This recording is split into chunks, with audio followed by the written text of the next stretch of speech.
Now we're going to get down to the nitty-gritty of what Indians are all about. I still say we Indian people are believers in the truth.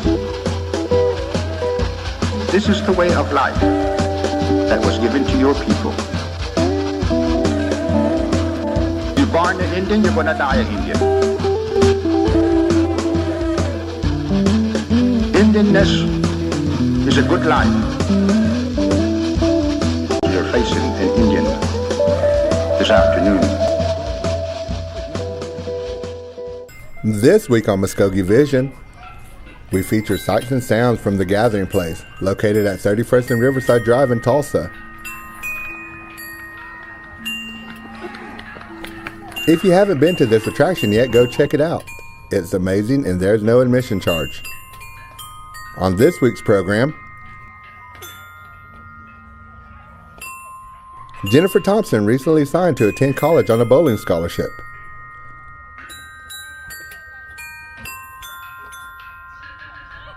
Mark Abbott from the MCN Public Relations Department is working on a documentary about Creek bow making.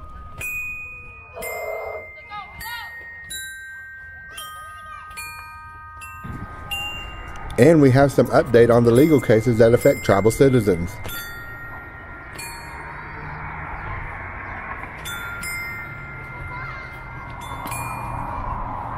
We'll have all that after the break in Community Calendar. Thanks for watching Muskogee Vision.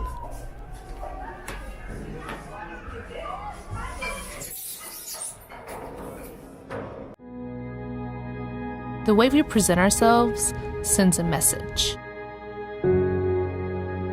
It can be the loudest voice you have. Let your song ring out. We are still here. Remind the world of your ancestors. Make them never forget the resiliency of Native people. These are threads. These are threads. These are threads. These are threads for the tread you make.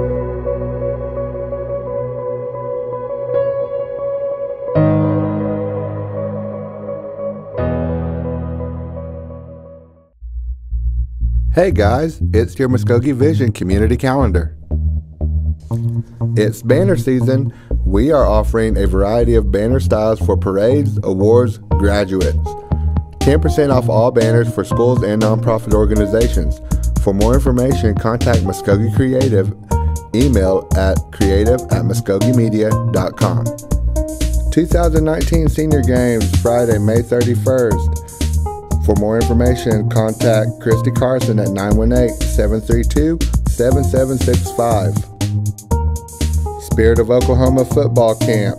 For more information, call Muskogee Youth Services. May 29th, we'll be bringing the spring celebration to Henrietta High School at the new gym, 1801 Troy Aikman Drive. It'll be from 10 a.m. to 2 p.m. Registration on site beginning at 9:30 a.m. For any questions, contact Lauren Massey at 918-752-5969. Grow OK 2019 Workshop. Get to know your perfect customer.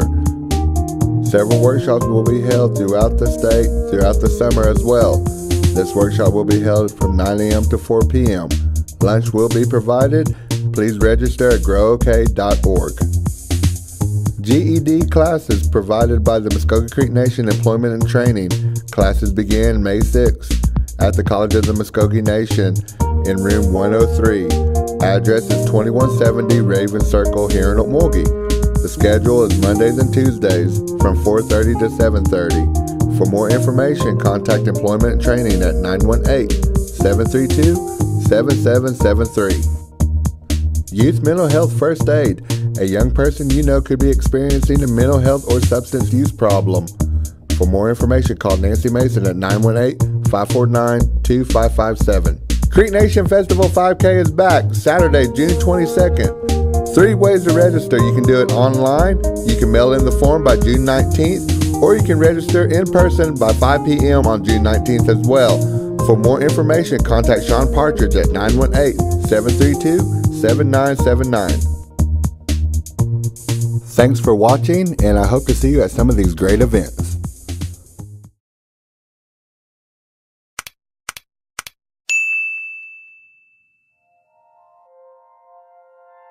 I'm Jennifer Thompson. I'm 18. I go to Sapulpa High School, and I bowl.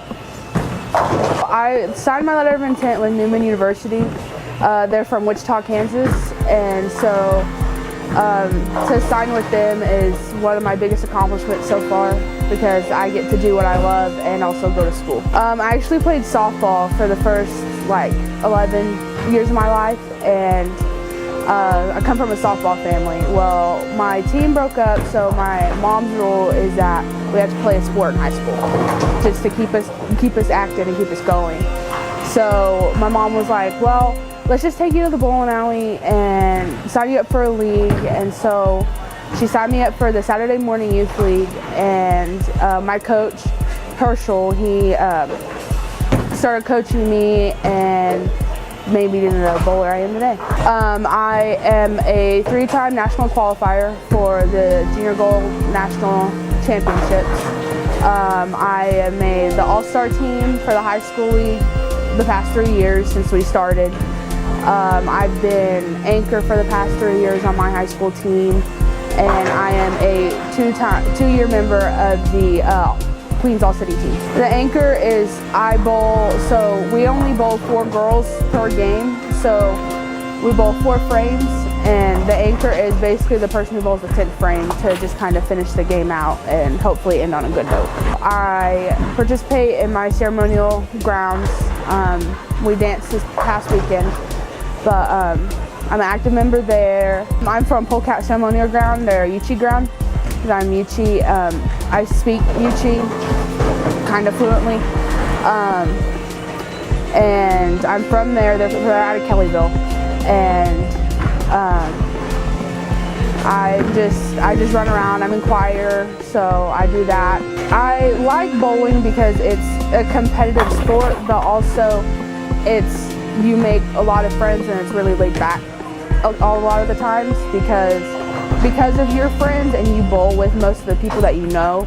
You're just kind of hanging out, but you're also competing at the same time. And I made a lot of my friends that way. We're all one big family, and at our ceremonial ground, we all have grown up with each other. We all know each other.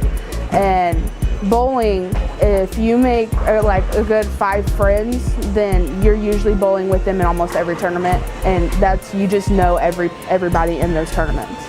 I always have to listen to music before I bowl. It just keeps my mind clear and gets me ready to bowl. I just put my earbuds in, I stretch. Sometimes I'll go and talk to my friends beforehand, and then I just I walk the lanes, which is just seeing if they're sticky or not, and then I come back, I stretch out some more, and then I just get ready to bowl.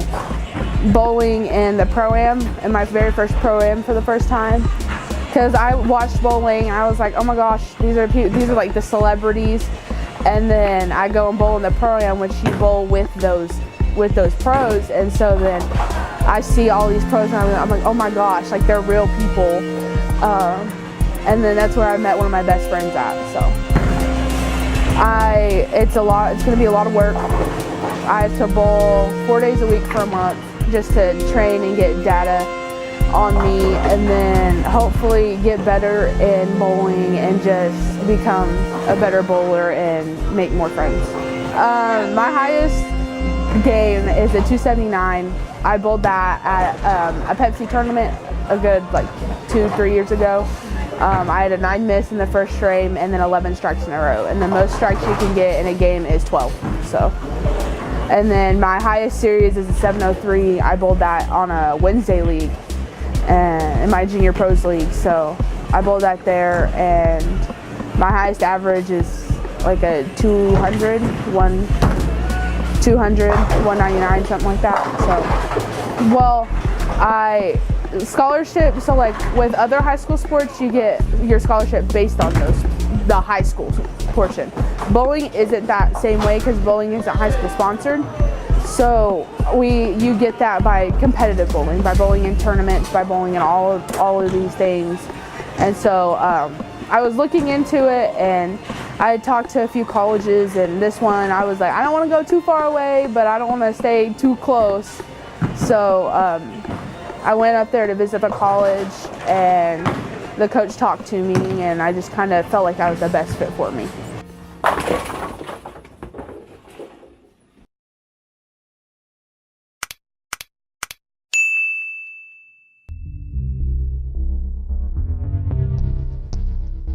On July 20th, 2018, the Muskogee Creek Indian Freedmen Band filed a lawsuit against MCN Principal Chief James Floyd and the U.S. Department of Interior Secretary Ryan Zinke in the U.S. District Court for the District of Columbia.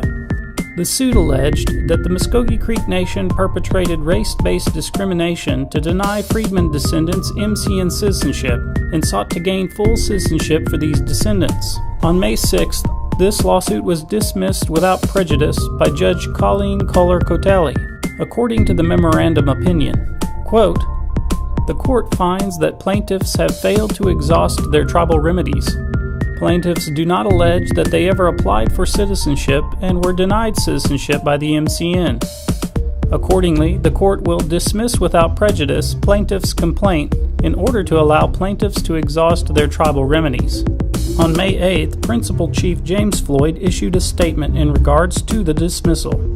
Quote, "We filed a motion to dismiss the lawsuit on several grounds, including the failure of plaintiffs to pursue and exhaust the processes that are in place under our laws to apply for citizenship in the Muskogee Nation. The court agreed, finding that nowhere in their complaint do plaintiffs allege that they actually applied for enrollment in the tribe, and dismissed the case for failing to exhaust the remedies that are available under tribal law."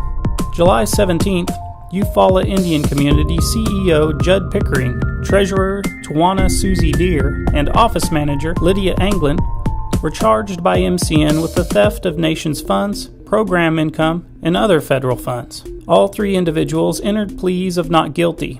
At a scheduled April discovery hearing in the MCN District Court, the case was dismissed pursuant to a motion filed by prosecutor Shelley Harrison for dismissal of charges against the individuals. Muskogee Media contacted the MCN Attorney General's office for comment on why these charges were dropped, but did not receive a response. September 18th, 2017, Muskogee Creek Nation citizen Stephen Bim Bruner was arraigned in the MCN District Court on charges of possession of unlicensed gambling devices and maintaining an unlicensed gambling premise. On November 5th, 2018, Bruner filed an interlocutory appeal with the MCN Supreme Court challenging a motion denied in the District Court for recusal of Judge Bigler from the case. May 13th, 2019, the Supreme Court ordered that the District Court's order is vacated and that the case be immediately transferred to the docket of District Court Judge Jeremy T. Pittman. This effectively removes Judge Bigler from the case. Stay tuned to Muskogee Vision for continuing legal updates.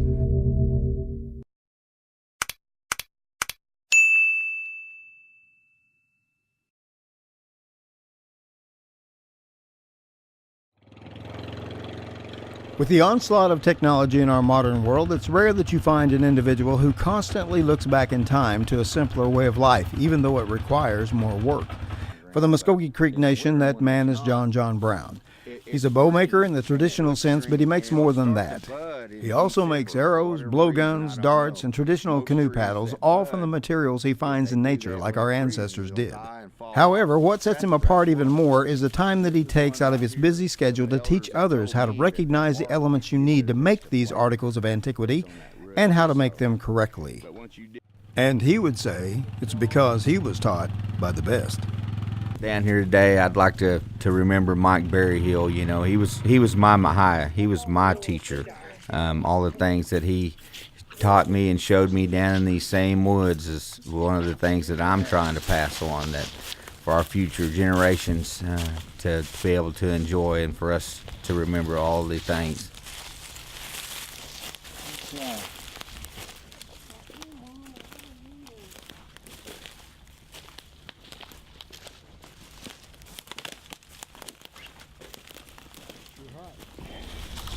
You might want to get a close up some of these, so okay. We'll let them come down.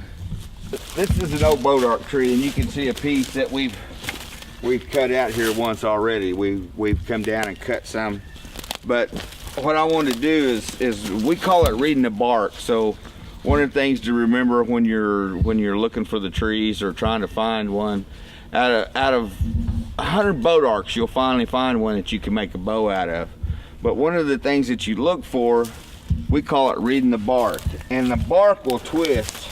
If you can see how it makes a twist right there, it's easier to see in this one. This how it comes down, how it makes the marks like that. When you go to try to split that piece of wood, it's going to follow that. It'll try to split and do all kinds of crazy things. So you want one with fairly straight bark. And this one here is pretty good, and we're going to take this one today. On the back side of it, it's real straight, and the bark's real straight. But these right here, these are few and far between, and I've been saving this one for a while. It's finally getting big enough, but these are like a knuckle on the back of your hand. But when you make your bow, you work around them, and it's got all these little, we call it character in that bow, and this will make a real pretty bow. It's unusual to find them like this. Most of them are straight barked and they're all slick. You don't want limbs coming out of them. It makes it real hard. There's one up high where it's came out, but these little knuckles right here are really nice. They make beautiful, beautiful bows. What we don't know is the growth ring. And as soon as we cut one, I'll show you and show you what I'm talking about, a growth ring. Some of the trees will have real thin growth rings, and them's real hard to make. Some of them will have thick. You don't want them too thick because you're taking the wood off, and so you got to kind of look at it like a telephone book. It's got thin pages that are easy to tear, but if you get the whole phone book, it's hard to tear. But in order to do the thin ones, I recommend you wait until you've done bows before, because you basically got to scrape that off, and you got to follow that same growth ring. So we're still going to walk around and look for some more, but we're going to take this one today and we're going to split it. Right. The boat art, like I said, it's this yellow, and I know a lot of these trees look yellow down here, but where the waters come up, but they do, though, especially the limbs, the smaller limbs, they'll just be yellow. Not yellow, yellow. It's got a yellow glow to them. We've been cutting down here for about 15 years. There were so many good ones.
Of going through a growth ring and having to start all over. It's less forgiving once they're thicker like this. So if you do happen to get into one, it doesn't matter because there's more meat inside there, you know. And so this will be, like I said, this is a good one for beginner bow maker as far as the growth rings go. Because when you're making a bow, the back side of your bow, or where you hold to shoot it, we call this the back side. That back side has to be the same growth ring all the way down. If not, it'll break when it's trying to bend. It doesn't matter on what they call the belly side. You can go through them, it doesn't matter. But on that back side, it does. It has to be one solid growth ring down. So.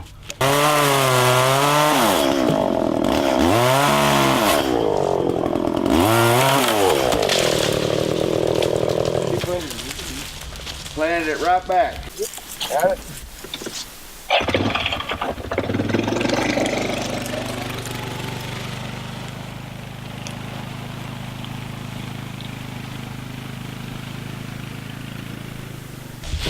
So this is the start of it. Most of the time when you cut the boat arc, it'll have a, hard to see, we've got this one dirty, but it'll have a natural split already as soon as you cut it. Both ends. And you really got to follow it. If you don't, as it's drying, it'll crack right there as it's cracking. So, but basically what you want to do, you want to split these, because the curing out process, we want the moisture to come out of the middle. We're going to seal these ends off here in just a second, but you want all the moisture to come out of the middle of it. And then to get started, we're going to see if we can make this one split right there. So we'll drive her in, and it's going just like we want it. So you're just going to follow it,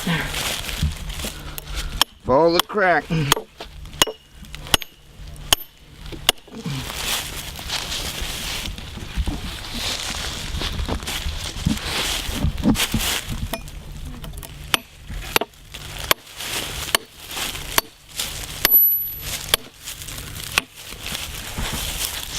We can get to this end right here, and we'll roll this dude over and pop it off. Because you're a bad man. This right here, I wouldn't try to split it again. I mean, you possibly could get 2 staves, but I usually don't take a chance on it. I'll leave them about like that. So, all right, who wants to try it now? More power. That's over 9,000. If you use that abs to start out with, This one? Yeah. Am I doing it right? Yep.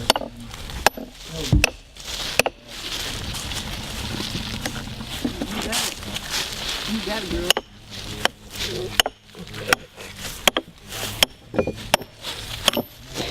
There you go. You snap out.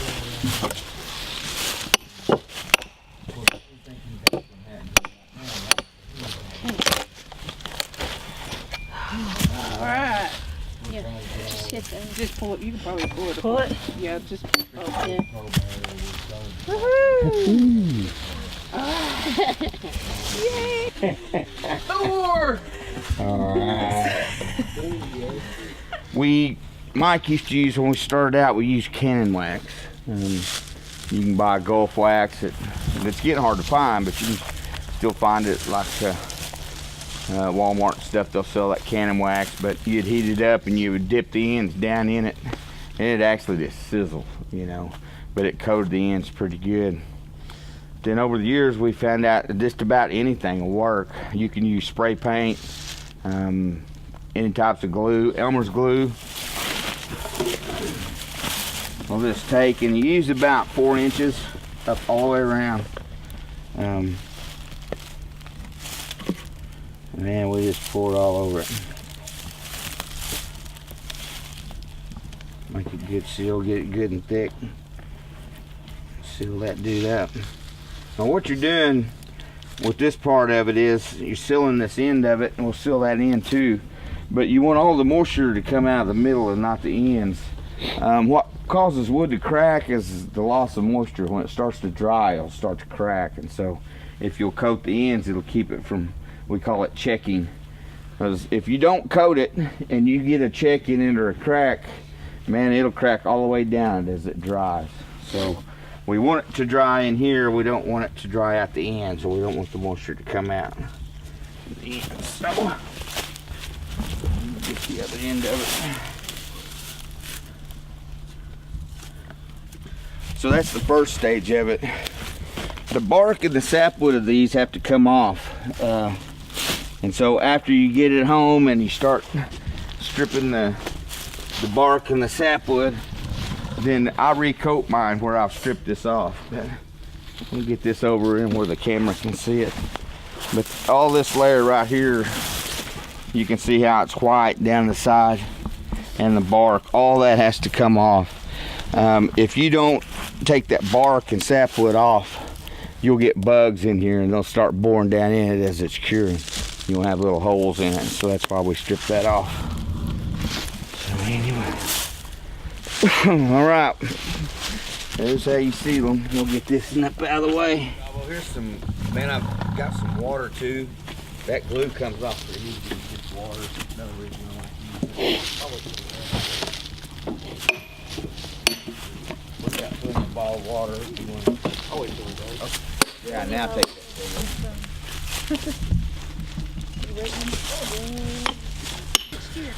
So this is about it. This is where we go. Once it's debarked and sapwood comes off, it's going to take about a year.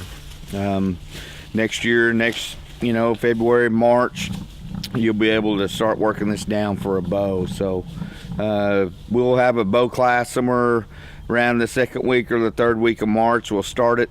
But it's wood that was cut last year, so we already have different ones that's going to take it. We've got some pretty good prospects this year as far as students go, so it ought to be pretty good. But we'll holler at Mark and have him come out, maybe do a little filming when we get that started. But this is the start. This is where it starts when we get ready to do the bow making. It starts with cutting the wood, so we've got that out of the way, and now we'll move on.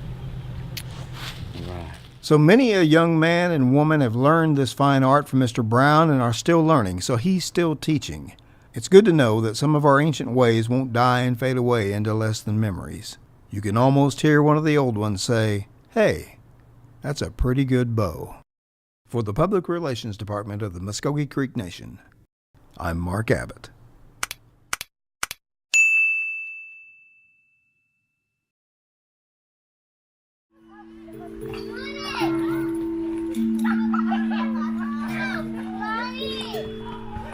We want to thank Jennifer Thompson, John Brown, Mark Abbott, and MCNPR for everything they contributed to this week's program.